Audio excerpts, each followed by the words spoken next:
Hello guys and welcome back to Best Car Picks.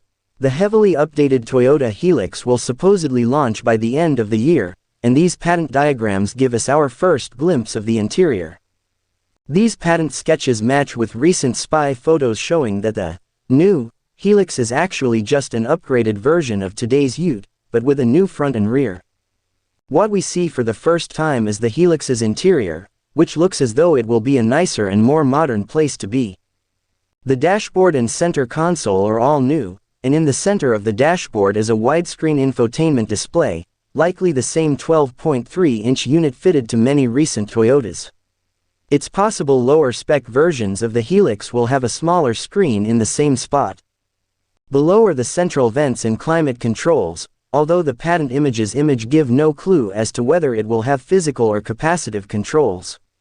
The set of vents and switches used in the Land Cruiser Prado would fit in well with this Hilux's dash design, though. In the center tunnel there's a chunky gear shifter, and what might be a set of drive toggles beside it. We can't see a handbrake anywhere, so it's likely to have been replaced by an electronic switch, or perhaps it's obscured by the center armrest. There seem to be cupholder slots in front of each side vent. Like the current Hilux, there's a second covered storage area on top of the glove box. Back to the exterior, and we see the doors and roof have been carried over.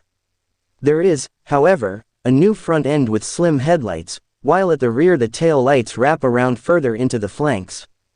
The model pictured here has slim, angular plastic wheel arch protectors, but judging from earlier spy photos, these won't be present on all model trims. Underneath it all is the IMV platform, which dates back to 2004. This will disappoint those looking for a more modern Toyota Ute, and are unwilling to move to the US for such a privilege. The latest versions of the Tacoma, as well as the larger Tundra that's remanufactured locally in right-hand drive, both ride on the TNGAF body-on-frame architecture that also does duty under the latest Land Cruiser and Land Cruiser Prado, as well as their Lexus siblings. This means it's less likely the new Hilux will feature some of the more interesting power plants available in those cars. The Tacoma, for example, is available with a 2.4-liter turbocharged 4-cylinder petrol engine available in 3 outputs: 170 kilowatts 329 Nm, 201 kilowatts 420 Nm, and 207 kilowatts 430 Nm. There's also a hybrid version making 243 kilowatts, 630 Nm. And for those who want to dream a little bigger, the Tundra is sold with a 3.4-liter twin-turbo V6 petrol making 260 kilowatts, 549 Nm, or 290 kilowatts, 650 Nm, as well as a hybridized version pumping out 326 kilowatts and 790 Nm.